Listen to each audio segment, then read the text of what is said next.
Amen. This testimony, these two people here, look at their face very well. He is a landlord in this estate. That time we are having problem in the estate. He was not fighting us then anyway, but he's not supporting us.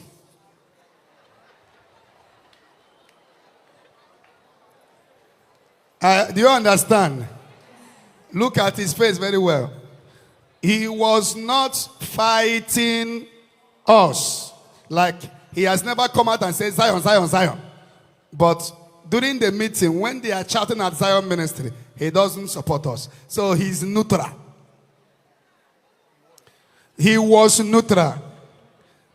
Now, I don't know how he managed to come. I don't know that he has a sickness called post-stress, not just post, but cancerous, that he cannot urinate well without taking drugs.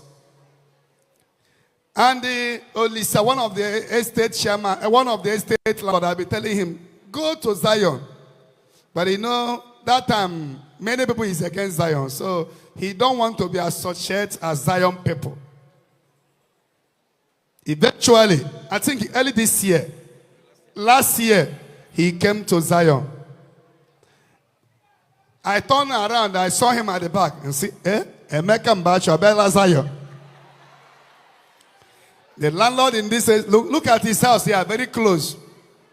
Now, eventually he came and told me that he can urinate without taking drugs, and he finally difficult to urinate. And the doctor says the prostate is already cancerous. And I say, okay, Lord, people say that a prophet means nothing in his land. At least this one that is a landlord, show him mercy. I took him to the altar. This is his wife here. I took him to the altar, a place I normally sleep sometimes. And I prayed for him. And the prostate cancer disappeared.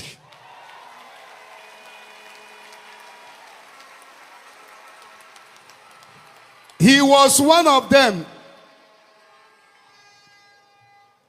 If you know his face, he was one of the 100 days this year committee. Financial secretary. So that he has gone back to series of tests. They say they cannot find any trace of prostate. So go on, Koshirime. Imayan keji tomu to bunoba landlord. On a number and a Zion estate issue. Ebuka Obi, Zion or Bankit or Korea. Ubu oputele agwa ochrola Ebuka bia. On a church. Abaracha Mos. Ngwa. Only a testimony before, but I was not there that day. Say, oh, Chineko, Meneni, and Mekam Bachu. Zion. We move. On a road.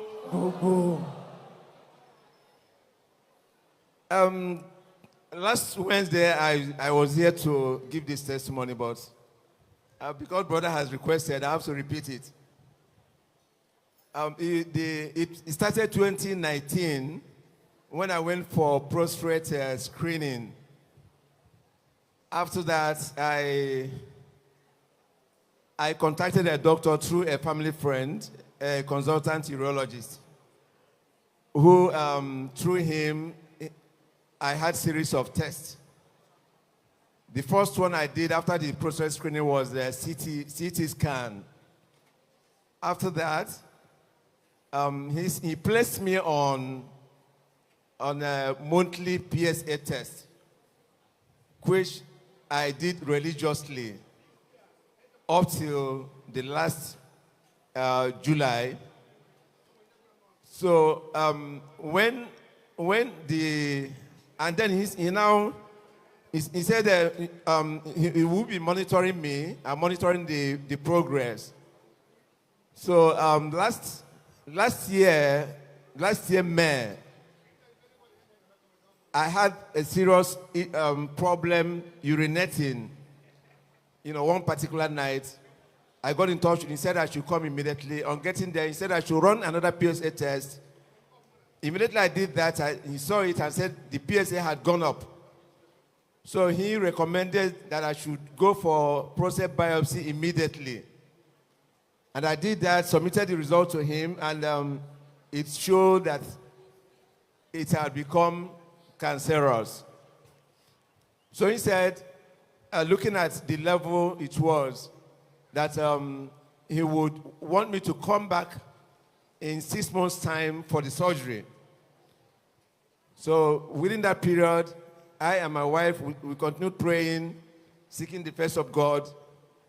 Then in December, the 6 months was supposed to expire in December. I didn't go in December, but I went in January. When I got to him in January, I said, "Doctor, I'm here as you requested." So he said, he now assembled his colleagues, a team of doctors, including one elderly professor. I wouldn't remember his name now. They looked at the case again and said, "Look, we want to place you on active surveillance. You continue on active surveillance, continue with the monthly PSA test, and then on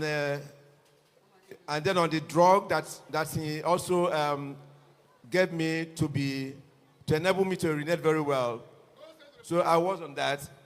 So then by July this year, he called me and said, "Go for MRI test." Then before I went for that MRI test, I came here at the particular spot where testifiers used to stand. I stood there. I threw myself on the ground and I prayed. I told God, I said, "Look, if you take away this prostate, I wouldn't want to go through operation. That if you take it away, I'm coming here to testify." So from then, I went for the MRI. The result came out. I sent it to the doctor. He said it was not good. So he said I should go for another biopsy, which I did. Then on the 30th of July, I went for that second biopsy on the 24th of July. The result came out. The doctor told me, he called me and said, "Look, I think there's a good news." But he said, "But we'll see." I said, "No problem." Then on the 30th of July, when we had meeting with the prophet of God in his office, during our assignment as 100 Days Committee, he took me to the altar and asked me to go around the altar 7 times. That's 7 times. I said, "Tell God what you wanted." I did that, and he now prayed for me. I came back that night. I didn't tell my wife. I just told my wife, I said, "Look," I said, "something happened today. It's like I've had my healing." So he said, "What happened?" I told her. I said, "Okay, let us watch it." Then from that moment, I stopped using the drugs, that I used to take, to help to assist me urinating. Then I started taking seraphic oil. From that night, I started taking it morning and night. So for 7 days, I didn't see sign of frequent urination, nothing. And I told my wife, I said, "Did you notice something?" I said, "I stopped taking this drug for the past 7 days." So I called my doctor, said, "Look, go for another test to confirm what you're saying." I went for another test, and to the glory of God, that test came out, and he told me that there's nothing like cancer anymore, that you're healed. So from that moment, no more frequent urination, no painful urination, no blood in my system, and I stopped taking the drugs. So from that day till now, I have not had that drugs. Zion. Because don't wait alone, Madam Olu, but I went so.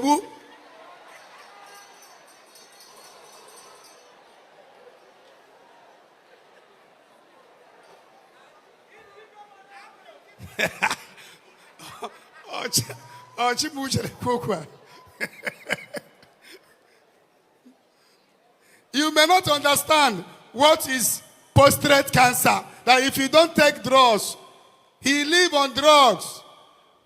I even forgotten I asked him to walk around the altar 7 times. And that is altar where I sleep. After he moved 7 times, cancer disappear. Odogu bagara abago abatia.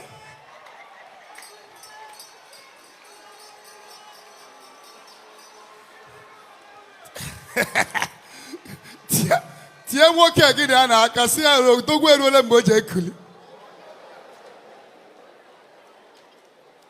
Who is the next that will testify? If you are the one, stand up and shake your body and shout, fire! Sit down like a king. And him and Odogu Kulihana, Madam, are they happy? Madam Sachu. May the Lord bless you and the open door for breakthrough. That you will come for testimony of breakthrough.